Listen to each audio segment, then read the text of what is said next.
So let's focus now on some of the other dashboards, starting with the staff data. And as before, we can see the executive summary that was AI generated.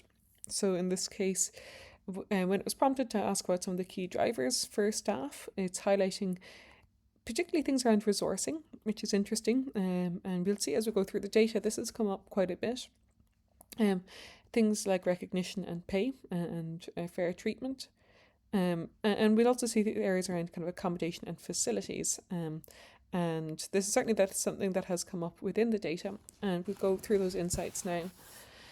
But as before, typically we'll start with some of the key headlines. So the breakdown of respondents in terms of the role, the leadership team, so whether they're a member of leadership team or not, and the length of service. And interestingly, we can see that there seems to be more satisfaction the more tenured you are. So if you look at our 1 year, so under 1 year staff members and 1 to 2 years, we see some areas of low engagement creeping in here as well. Now, as part of the key headlines, you have some outcomes here in terms of whether you're likely to recommend, whether you feel safe at work, building a culture. One thing that we recommend is that you also leverage things like benchmarks. And these benchmarks could be internal benchmarks. And what we mean by this is you can compare to previous data. So even all of this historic data that you've captured through your current systems, you can upload into Qualtrics and use this as benchmark data within your dashboards. Obviously, what we're trying to see here is that we're increasing in certain areas. But we can also think about other internal benchmarks. So how do, let's say as a school, how do I compare to peers or other schools within a region? And also Qualtrics has external benchmarks. So for the likes of things like NPS, so likelihood to recommend, etc., we have benchmarks for different industries such as education and also different regions. And you can get a lot of value in understanding potentially how you might compare to peers there as well. Let's go down in terms of how this breaks down for each of the drivers. And I've sorted this in terms of where we have some of the biggest areas of dissatisfaction. And we can see that its accommodation facilities are really rating much lower than other areas. And then we also see things like treatment and payment coming up as drivers as well. Now, you asked very specific questions around things like onboarding feedback, but also things like housing feedback and facilities feedback. In other words, these were open text questions that you asked in terms of what are some of the things that are coming up in terms of housing and facilities. And this is simply broken out by different sentiment. So we can see things like rent allowances, a little bit more negative, and they're also mentioned a lot more as well. So we can see that's why we have a higher volume of comments coming up here. But we're seeing more positive commentary around things like the location and family here as well. Now, if you wish, you could really drill down much further and actually just look at the comments related to family and so forth. So Qualtrics is just going to apply the filters based on what we're selecting here. Okay. And similarly, we can see with things like facilities. So I just have put together a simple word cloud here, but we see things around kind of bathrooms, cleanliness, etc. And we can see how this breaks down across each of these, which you can, again, filter down and understand these much more as well. Now, of course, with all of this, as you drill down, so if we want to look at bathroom facilities, something we know has come up quite a few times. As you filter down, of course, it's important to be able to read the open text comments to get a full sense of some of the things that are coming up here as well. So Qualtrics is showing the sentiment and some of the topics. But actually, if you wanted to, you can also label this in terms of the whether it was different length of service, so different tenured teachers, etc. So you can apply any sort of kind of headlines here to help you understand the data better.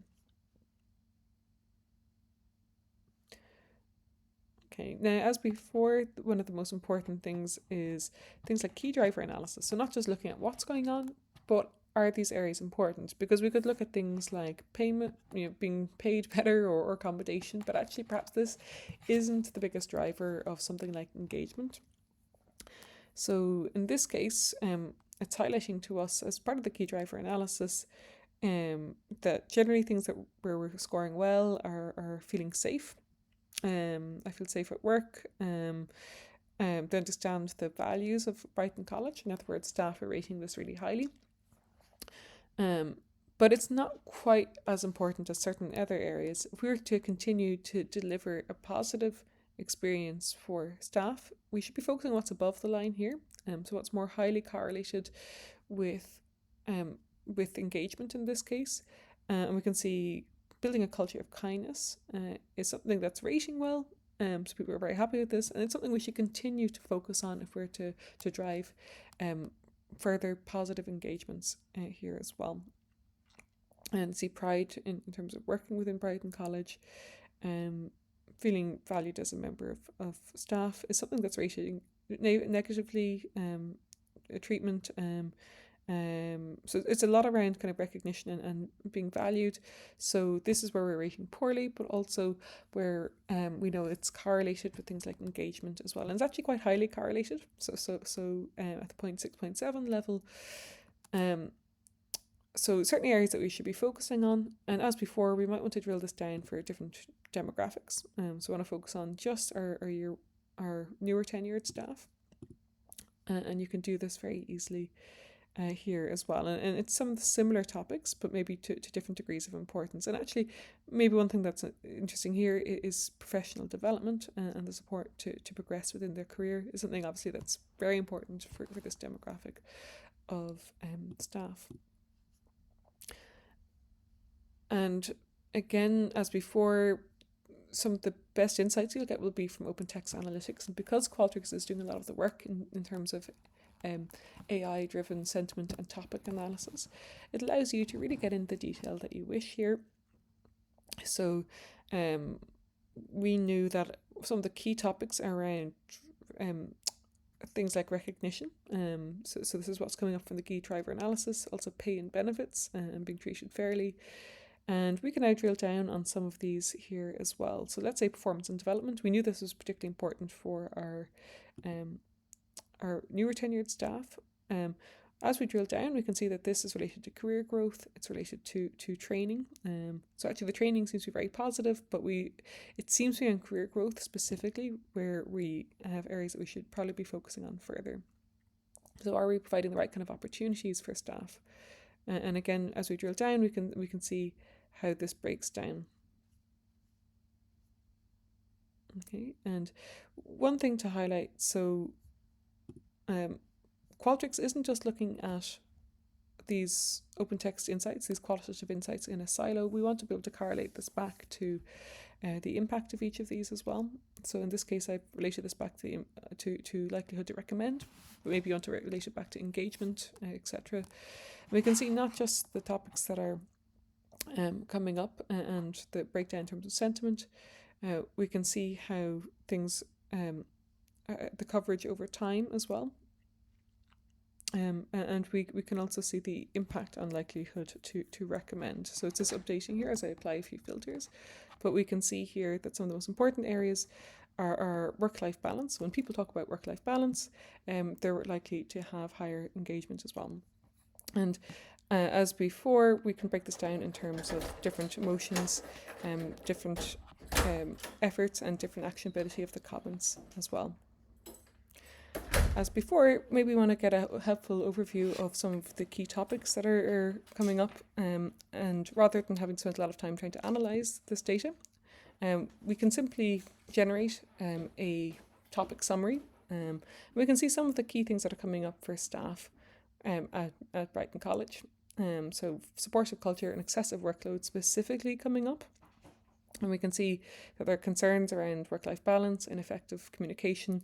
And let's go deeper into this. So when we focus on things like supportive and positive work environment, we can see what exactly is intended. Qualtrics will summarise some of the data here.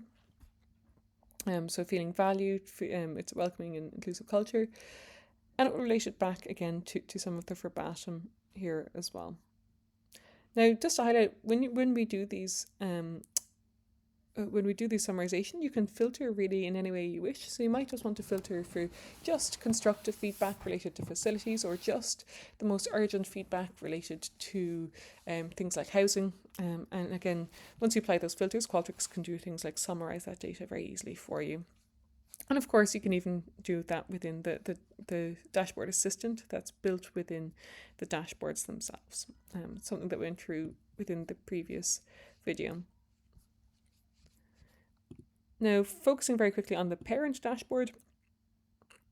So in this case, as before, we're getting some of the key headlines. We're also seeing how this is breaking down in some of our key demographics.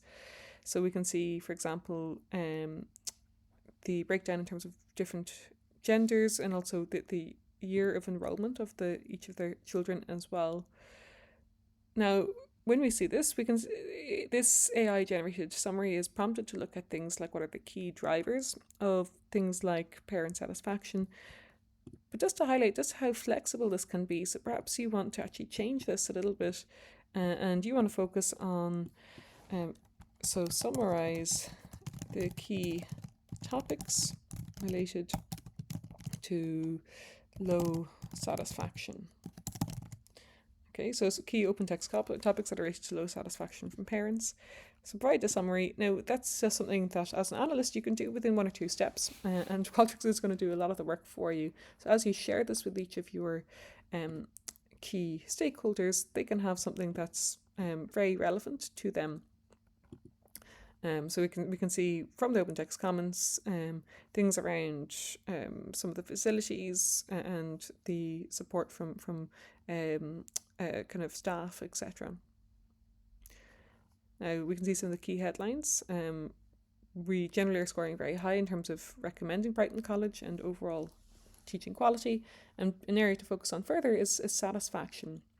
So this is where we have 57% of parents saying that they are completely satisfied or somewhat satisfied with Brighton College. As before, within your own dashboards, you have also broken this down in terms of each of the key questions, and also the child-centric questions as well. So whether you feel that each of your children is being supported, whether you're receiving the right kind of information on performance, etc. I won't go into detail here. I've also already focused on kind of things like key focus areas, so I won't labour that point anymore. Of course, you can kind of understand some of the key topics for different groups of parents, and you can filter it down very easily.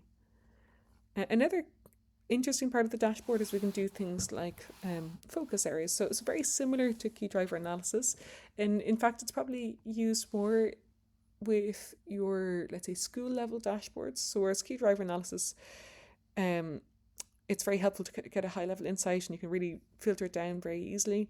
Focus areas is really just a scorecard in terms of what are your top 2 or 3 areas of strength or areas of opportunity. And generally we can see from parents things like one of the biggest strengths is people know who to contact. Overall, we can see the impact of this. We can see that cultural diversity is supported and encouraged. This is something that's really driving things like likelihood to recommend. But at the same time, maybe we want to focus on different groups of parents and how we benchmark. And when we asked the parent satisfaction question, we saw that a lot of people were ambiguous. So what's happening for this group of parents? So those that are quite satisfied but not completely satisfied or not very satisfied. When we drill down here, this will update in real time with a scorecard of how this is benchmarking. So we can see that these parents specifically don't feel that their concerns are handled very well. So there's possibly a communications issue. They don't know who to contact. In other words, this is where they're scoring lower than the overall population of parents. And we can see the impact. So it's allowing your school leaders to understand where to focus, where to prioritise, and it's doing this in a very easy way. In other words, we don't want to overwhelm our administrators with a lot of focus areas. Really what we'd encourage is 2 or 3 areas to focus on at any one point.